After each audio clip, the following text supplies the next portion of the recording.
Hello and welcome to all of you. मैं आप सभी का हमारे इस वीडियो लेक्चर में बहुत बहुत स्वागत करता हूं। जैसा कि आप सभी जान रहे हैं कि यूपीएससी के नोटिफिकेशन आ चुके हैं and the examination is around the corner. So we are going to practice more and more few MCQs of the history which will help you for the examination of state PSC, UPSC and few other examinations like SSC and railways. So देखिए दोस्तों, first of all I would like to explain about myself that I am Abhishek Kumar and I am B mechanical engineer and I have 8 years of experience of teaching and I am also teaching in Unacademy, and this is my email ID, and you can also follow me in Instagram. This is my Instagram ID and this is my contact number. If you have any queries then you can call me anytime. Okay, so let's continue the lecture. देखिए दोस्तों, हमारा जो MCQ है ये basically हमारी complete history को cover करता है। तो आप में से कई सारे स्टूडेंट हैं जो अपनी यूपीएससी की प्रिपरेशन कर रहे हैं, जो कि आने वाले टाइम में एग्जामिनेशन होने वाले हैं। साथ ही आप में से कई सारे स्टूडेंट्स ऐसे भी हैं जो कि स्टेट पीएससी की प्रिपरेशन कर रहे हैं। तो ये जो एमसीक्यू का जो मैंने पैटर्न बनाया है, इसमें एटलीस्ट हम 13-14 क्वेश्चन के अप्रोक्स यहाँ कवर करेंगे, जिसमें इसका कंप्लीट डिटेलिंग मैं आप सभी को समझाऊंगा, जो कि कम्प्लीटली बायलिंगुअल है। एंड इन अदर हैंड हम इसमें ये भी डिस्कस करेंगे कि कैसे आप इस क्वेश्चन को हैंडल करोगे, कैसे आप सॉल्व करोगे। मैं आप सभी को ये पहले क्वेश्चन रीड करूँगा, उसके बाद आपको टाइम दूंगा अबाउट 30 सेकेंड्स का, और उसके बाद जो है आप सभी इस क्वेश्चन को सॉल्व कीजिएगा। उसके बाद मैं आप सभी को इसका आंसर भी बताऊंगा। ओके, सो इस लेक्चर की शुरुआत से पहले एक छोटी सी बात मैं आप सभी से कहना चाहता हूँ। क्या? कि a ray of hope is enough to get success. A ray of hope is enough to get success. इसका मतलब क्या है कि उम्मीद की एक किरण ही सफलता पाने के लिए काफ़ी होती है दोस्तों। सो उम्मीद मत हारिए, क्योंकि a ray of hope is enough to get success. तो इसी के साथ हम इस लेक्चर की शुरुआत करते हैं, ज़्यादा बात ना करते हुए। So let's continue the lecture. हमारा पहला क्वेश्चन क्या है? हमारा पहला क्वेश्चन है, who among the following also had the name of Devanam Priyadasi. अच्छा, एक इंपॉर्टेंट बात मैं आप सभी को और भी बोलना चाहूँगा कि पिछले कुछ दशकों का अगर आप पैटर्न कवर करते हो, अगर आप यूपीएससी के एस्पिरेंट रहे हो, कंटिन्यूस एस्पिरेंट रहे हो, या आप स्टेट पीएससी की कंटिन्यूस एस्पिरेंट रहे हो, so both competition examinations give importance to static portion and dynamic portion also. मतलब आपका जो क्वेश्चन सीरीज आता है वो आपके स्टैटिक पोर्शन को भी कवर करता है और आपके डायनेमिक पोर्शन को भी कवर करता है।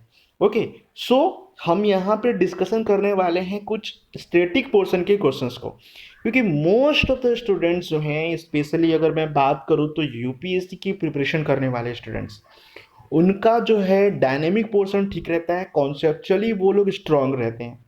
बट स्टैटिक पोर्शन में मार खा जाते हैं, क्योंकि वहाँ पे एक्यूरेट डाटा अगर आपको ना पता हो, आप उसके आंसर छोड़ सकते हो। ओके, सो हम स्टैटिक पोर्शन भी कवर करेंगे और डायनेमिक पोर्शन भी कवर करेंगे, लेकिन आज का हमारा एमसीक्यू कंप्लीटली डेडिकेटेड है स्टैटिक पोर्शन का। ओके, सो ये आपको डिमोरल करने के लिए नहीं है, बल्कि इसके आंसर्स बताऊंगा, आप उसे नोट करते चलिएगा। So let's continue the lecture. देखिए, पहला क्वेश्चन क्या कहता है कि who among the following also had the name of Devanam Priyadasi. इनमें से किन्हें देवनाम प्रियदासी के नाम से जाना जाता है? सो आपके ऑप्शंस हैं अशोक, चंद्रगुप्त मौर्य, गौतम बुद्ध या महावीर जैन। सो आप इसको अटेम्प्ट कीजिए। मैं आपको यहाँ 30 सेकेंड्स का टाइम दे रहा हूँ दोस्तों, आप इसको अटेम्प्ट कीजिए।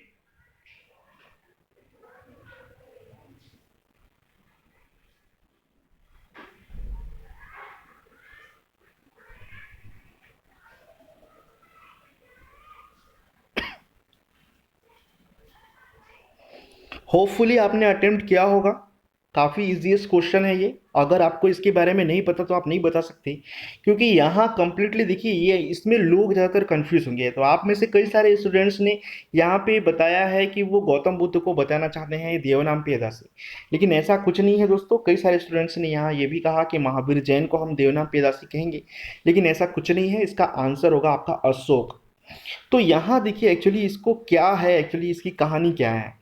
देखिए, सबसे पहले आपको यहाँ समझना पड़ेगा अशोक की कहानी के बारे में, थोड़ा सा हम इसको टाइम देंगे, थोड़ा सा कवर करेंगे। ओके, तो एक्चुअली बात ऐसी है कि 300, अगर मैं यहाँ पे आपको बताना चाहूँ तो ये होगा आपका 323 BC से चंद्रगुप्त मौर्य का शासनकाल स्टार्ट होता है। अच्छा, चंद्रगुप्त मौर्य कौन थे भाई? ये मौर्य वंश के को फाउंडर थे, यानी उन्होंने इसको इंट्रोड्यूस करा था। अच्छा भाई, इन्होंने कैसे इंट्रोड्यूस करा? ये तो मौर्य वंश के थे ना, तो मौर्य वंश का कोई व्यक्ति तो शासक नहीं है इतिहास में, सो इन्होंने कैसे इंट्रोड्यूस करा, आप पूछ सकते हो। बिल्कुल दोस्तों, देखिए एक्चुअली क्या होता है, धनानंद बोल के एक शासक था जो नंद वंश का एक काफी क्रूर और निर्दयी शासक कहलाता था। वह किसी को रेस्पेक्ट नहीं करता था, विलासिता की जीवन में लिप्त रहता था और साथ ही साथ खूब रुपए पैसे उड़ाता था, किसी को इंपॉर्टेंस नहीं देता था खुद के अलावा।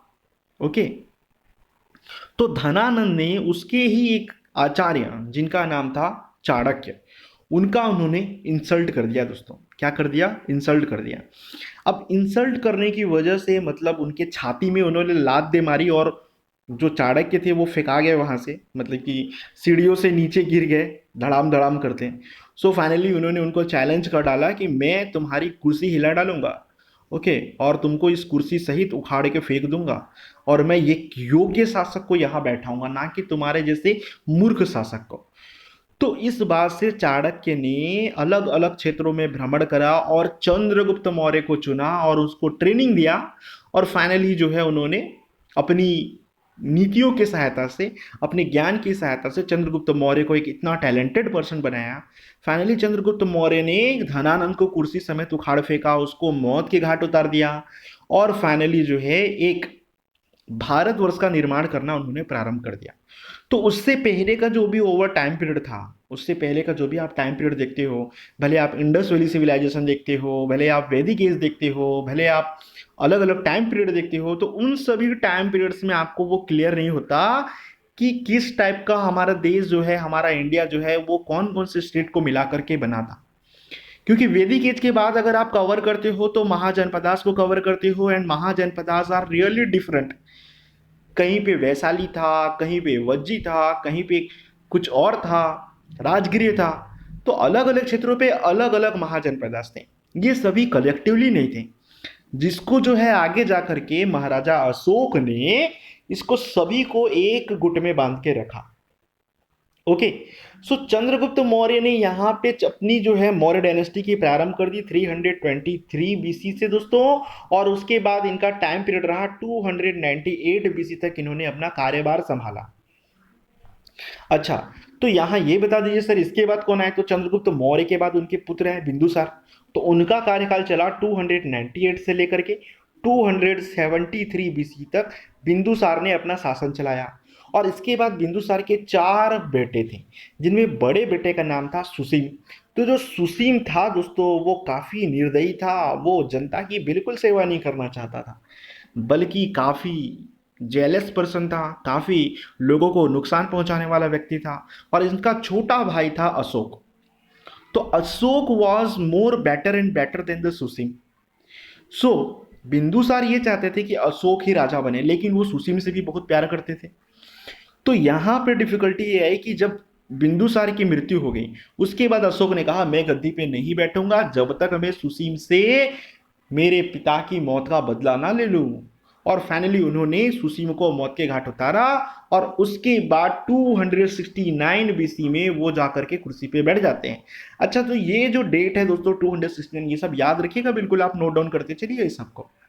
क्योंकि अगर आप इसको इंसाइक्लोपीडिया पे भी कवर करते हो, चेक करते हो, गूगल पे देखते हो, विकिपीडिया पे चेक करते हो, किसी और बुक्स पे देखते हो, जैसे कि आपका जो आपका न्यू एनसीईआरटी की बुक आई है जो कलेक्टिवली एक साथ हैं, ओके, तो उसमें क्या है, जिसका वॉल्यूम 1 वॉल्यूम 2 है, तो आप उसमें अगर कवर करोगे तो उसमें आपको कहीं डेट जो है 268 भी दिखा हो सकता है, लेकिन इसका एक्यूरेट डेट 269 है दोस्तों।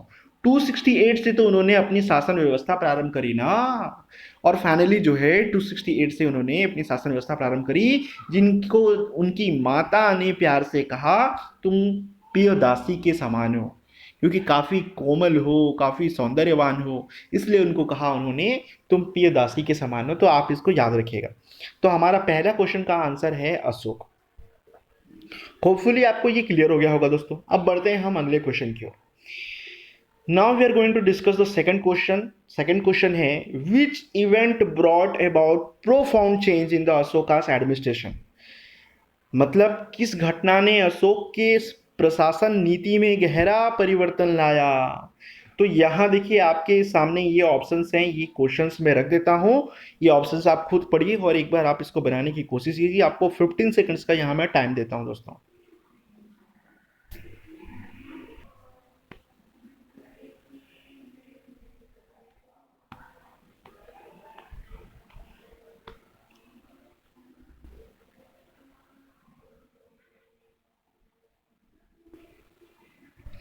So very good, very good, very good. आप में से बहुत सारे स्टूडेंट ने इसका बिल्कुल सही आंसर दिया है। इसका सही आंसर है कलिंग वॉर। क्योंकि अशोक जो है कई सारे अलग अलग वॉर को वो फाइट करता है। तो मोस्ट ऑफ द आप सभी को ये पता ही होगा कि कलिंग युद्ध के बाद जो है अशोक का हृदय परिवर्तित हो गया था। तो पहला ऑप्शन दिया था यहाँ पे थर्ड बुद्धिस्ट काउंसिल यानी तीसरी बौद्ध परिषद।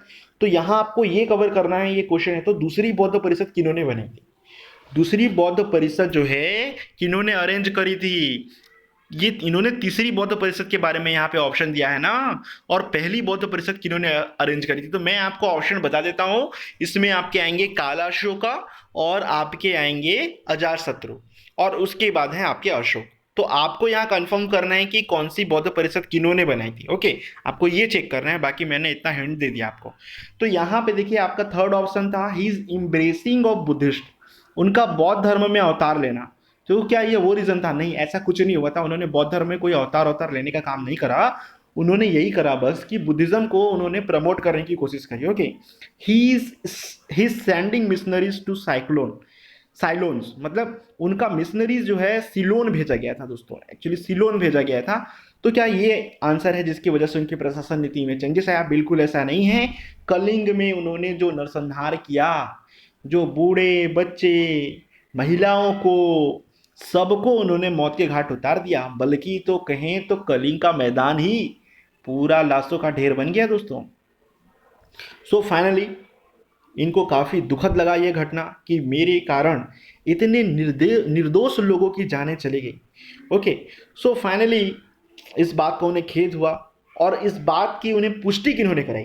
इस बात की पुष्टि उन्होंने उपगुप्त ने कराई दोस्तों, उपगुप्त ने। उपगुप्त कौन थे? ये एक बुद्धिस्ट थे, यानी कि बौद्ध के अनुयायी थे। और ये जो है आए हुए थे इनसे मिलने के लिए।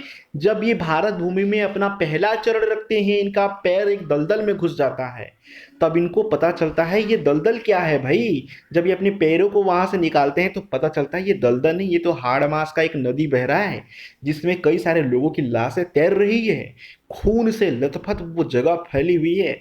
तब जाकर के उन्होंने अशोक से कहा, क्या इसी दिन के लिए आपका जन्म हुआ था महाराज अशोक? आपने ये क्या कर डाला? ओके, सो फाइनली आपने इतने सारे निर्दोष लोगों की जाने ली, क्या मिला आपको? जब इतना कुछ उपगुप्त ने अशोक से कहा दोस्तों, so finally Ashok decided that कि ये मैंने क्या कर डाला भाई। ओके, मैंने इतने सारे निर्दोष लोगों की हत्या कर दी, तो मैंने बहुत बुरा काम करा। सो फाइनली अशोक ने उसका हृदय परिवर्तन हो गया और फाइनली उन्होंने डिसाइड करा, अब से नो वॉर नो झगड़ा। ओके, बल्कि ओनली बिलीव इन एडमिनिस्ट्रेशन, हम केवल प्रशासन में बिलीव करेंगे। वैसे भी कलिंग वॉर जो है लगभग देखिए अशोक एकमात्र ऐसे शासक हुए जिन्होंने 16 के 16 महाजनपदों पे विजय हासिल करी। सो इसलिए अशोक काफ़ी पॉपुलर किंग रहे। से इसलिए उनसे रिलेटेड क्वेश्चन आपके यूपीएससी में आने के जो है चांसेस काफ़ी ज़्यादा रहते हैं दोस्तों। इसलिए आप अशोक का टॉपिक छोड़ करके आप यूपीएससी के एग्जाम में नहीं बैठ सकते। So finally we are going to इसका आंसर आपको पता चल गया होगा होपफुली, कलिंग वॉर इसका आंसर है। So now we are going to discuss new next question. Next question है, who was the last king of Mauryan dynasty? Who was the last king of the Mauryan dynasty? तो इसका आंसर देखिए कई सारे इतिहासकार अलग अलग कहते हैं। जैसे कि यहाँ पे अगर आप देखें स्क्रीन पे तो इसका आंसर क्या होगा, आप थोड़ा इसको अटेम्प्ट करने की कोशिश कीजिए। आपको 10 सेकंड्स का टाइम देता हूँ मैं।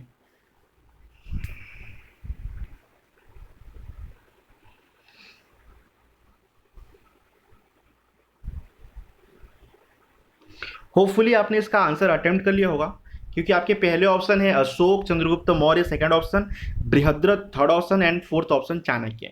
तो यहाँ पे देखिए ऑप्शन डी तो वैसे भी कट गया, क्योंकि चाणक्य मौर्य डायनेस्टी के नहीं थे। वो तो केवल एक महामाती के समान कार्य कर रही थी, एक पुरोहित के समान कार्य कर रहे थे, एक मंत्री के समान कार्य करते थे, मतलब एडमिनिस्ट्रेशन देख रहे थे।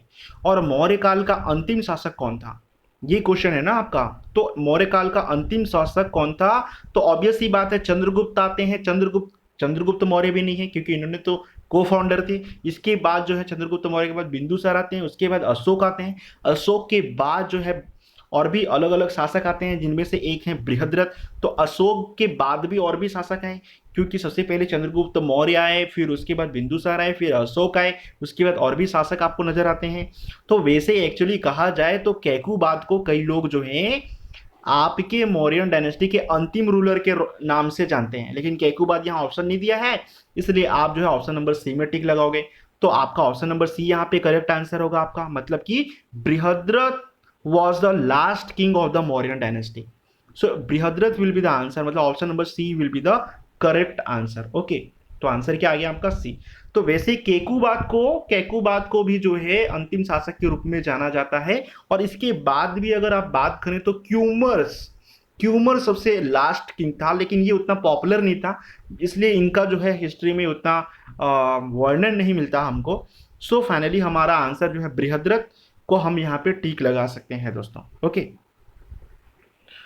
सो देखिए हमारा नेक्स्ट क्वेश्चन है, who was called as another name of the death in ancient history.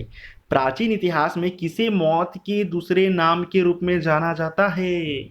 आपके ऑप्शन है सतकर्णी, ऑप्शन बी है अशोका, ऑप्शन सी है पुष्यमित्र शुंग, ऑप्शन डी है कनिष्क। तो इसका आंसर देने की आप कोशिश कीजिए दोस्तों। आपको 10 सेकंड्स का टाइम देता हूं मैं, आप इसको सॉल्व करने की कोशिश कीजिए। होपफुली आप इसका आंसर बता चुके होंगे, क्योंकि आपको इसका आंसर अगर करेक्टली पता है तो आप तुरंत ही टिक लगा सकते हो, अदरवाइज सोचने से कोई मतलब नहीं। तो यहाँ पे देखिए कि प्राचीन इतिहास में किसे मौत के दूसरे नाम के रूप में जाना जाता है। तो प्राचीन इतिहास में देखिए दोस्तों, पुष्यमित्र शुंग को, यानी कि option number C is your correct answer, Pushyamitra Shunga को मौत के दूसरे नाम के रूप में जाना जाता है दोस्तों। इसका मतलब क्या है कि देखिए एक्चुअली क्या है, पुष्यमित्र शुंग जो है स्वयं एक ब्राह्मण थे। ओके, ब्राह्मण होने के बावजूद भी इनको मौत के दूसरे नाम के रूप में जाना गया। तो आप सोच सकते हैं कितनी इंपॉर्टेंट बात है ये। तो यहाँ पे इसका आंसर आएगा आपका option number C. Okay, so finally ये शक वंश के, ये पुष्यमित्र शुंग जो यहाँ लिखा गया है, ये शक वंश के शासक थे। ओके, सो फाइनली इनको मौत का दूसरा नाम कहा गया, और इन्होंने कुल मिला करके राजपूतों को समाप्त करने की कसम खाई थी, जैसे कि परशुराम ने कसम खाई थी। ओके, तो ये अलग अलग राजवंशों को, खास करके मुगल शासकों को समाप्त करने की इन्होंने कोशिश करी थी। ओके, और फाइनली सक्सेस भी मिला था किसी हद तक उनको। तो अब यहाँ पे देखिए हमारा नेक्स्ट क्वेश्चन क्या बोलती है, 5th नंबर क्वेश्चन है, who among the following foreigners were the first who came to India. इनमें से कौन भारत आने वाला पहला विदेशी यात्री था। तो ये आपकी स्क्रीन पे ऑप्शन है, वेनसोंग, मेगस्थनीज, ई सिंह, इत सिंह, फायान। तो आपके ये 4 ऑप्शन है, आपको टाइम मैं देता हूँ, बिल्कुल आपके पास 10 सेकंड्स का टाइम है, आप इसको अटेम्प्ट करने की कोशिश कीजिए।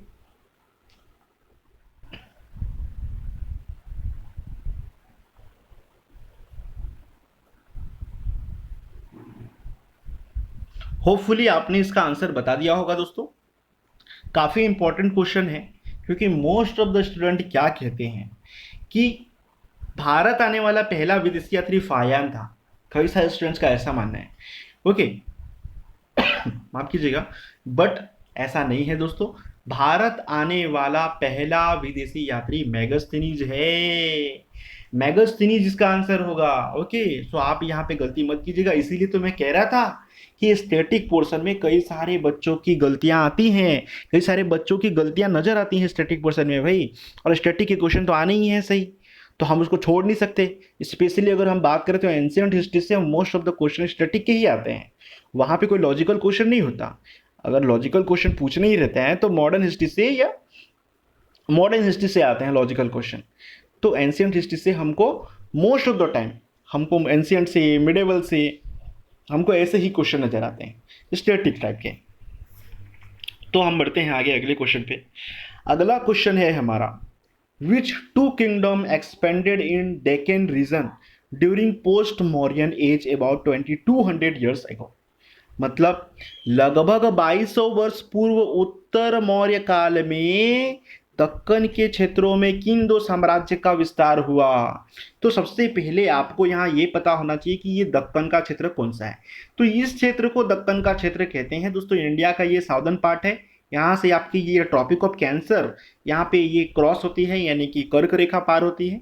और उसके नीचे का जो हिस्सा है ये दक्कन प्लेटूस कहलाता है आपका, जिसको आप जो है प्रायद्वीपीय भारत का मेन हिस्सा यानी गोंडवाना लैंड के नाम से भी जानते हो। ओके, आपने इसको जियोग्राफी में भी पढ़ा ही होगा, सही। तो यहाँ देखिए आपके ऑप्शंस हैं शक और सुंग, मतलब उन क्षेत्रों में आज से 22 वर्षों पूर्व, मतलब 2200 ईयर्स एगो, आज से किन दो साम्राज्यों ने वहां पे शासन करने की कोशिश करी। क्या पहला ऑप्शन है आपका शक वंश ने शुंग वंश ने, दूसरा ऑप्शन है सातवाहन ने शुंग वंश ने, तीसरा ऑप्शन है सातवाहन और कुशानाज ने, चौथा ऑप्शन है सातवाहन और वाकाटकास ने। तो इसका आंसर दीजिए दोस्तों। आपको मैं यहाँ पे 15 मिनट्स का टाइम देता हूँ, इसका आंसर आप बताइएगा।